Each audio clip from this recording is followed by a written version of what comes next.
Welcome back to Inside the Heat and our special look back at 20 years of Heat basketball. The 1990-91 team did not enjoy great success in terms of winning games, but the Heat players stuck together and improved with a blue-collar philosophy. New additions were on the horizon, and some exciting basketball was still on the way.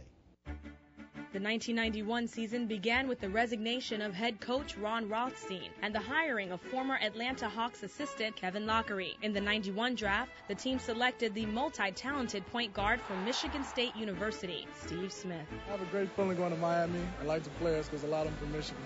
Watching some of the things that he would do out on the court, it was like Magic Johnson type like stuff. At that time brought a great tenacity to the game, which had been something we had been lacking. With the new pieces in place, the 1991-92 team was growing together and establishing themselves in the NBA. Alley-oop for Cycling, and he dunks! They showed signs of improvement, but they still showed that they were a young team. On December 17, 1991, the Heat faced the Cleveland Cavaliers and lost by 68 points, still the widest margin of defeat in NBA history. The Cavaliers destroy the Miami Heat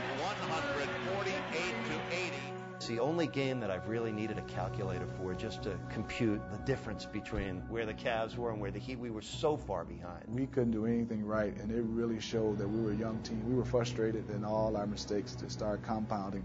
The very next day, the team bounced back from the embarrassing loss with an impressive win against the Indiana Pacers in overtime. That's when you could tell there was something special about this fourth-year Heat team. They were resilient. We did not want to get embarrassed the way we did that night in Cleveland. Guarded by Miller, shoots the three. Good! During the second half of the season, the Heat continued to improve and soon had the first major trade in team history. In mid-January, the Heat traded Sherman Douglas to the Boston Celtics for Brian Shaw. He was a veteran leadership that at that time we needed. It was a brilliant move. That backcourt was an outstanding backcourt because both Brian and Steve Smith can play both the point guard and the two-guard position. Brian was bringing up the ball. I just ran to the shooting guard spot, and vice versa. We just played off each other. Glenn Rice also emerged that season as the team's top scoring threat, averaging 22 points and 155 three-point field goals. Here's a three by Rice. Yes! Left side pass for Rice. Here's another three. He hits again! The Heat ended the season with a record of 38-44, yet still had a chance to make the playoffs depending on the outcome of one game. It came down to a Cleveland-Atlanta game, which would decide whether or not we made the playoffs or not. Kevin Loughery was doing a TV show on Channel 33 called Sports Rap. It happened that his show was on as that game was being decided. Woo! With Cleveland beating Atlanta, the Heat entered the playoffs for the first time in franchise history as an 8th seed against the Chicago Bulls. We've never been to the playoffs, and we don't know what to expect or even how to react. We just know it's a great feeling to be going for the first time.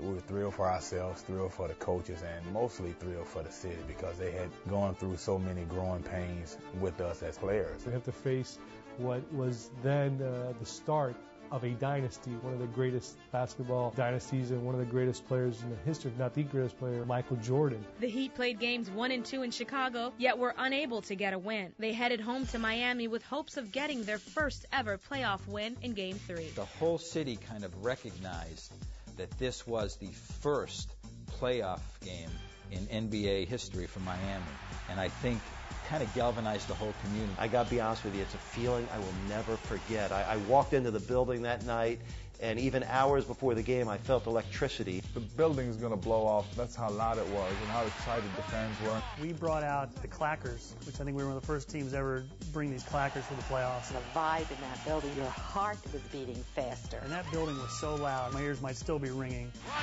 Shaw, the lob, the jam!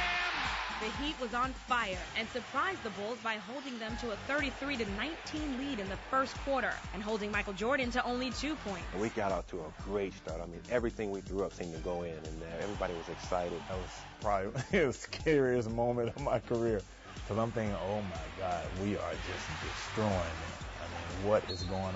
The adrenaline was pumping so much. But Michael Jordan came back with a vengeance, finishing with 56 points, sweeping Miami out of the playoffs. It seemed like a light just woke up in Michael's eyes, and from that on, he scored 53 points in 3 quarters. Kevin Loughery, who had coached Michael Jordan in his rookie year, had talked to Michael Jordan's father and said, if you hold him to 50, you'll win. We held him to 56 and we lost by 5. Once we got into the playoffs and had an understanding of what that was like, we wanted more of that. When we got eliminated, we realized that we belonged. Chicago, even though, they beat us the way they did, they felt us. And we knew that the Miami Heat at that point was here to stay. We'll be back. We'll be back.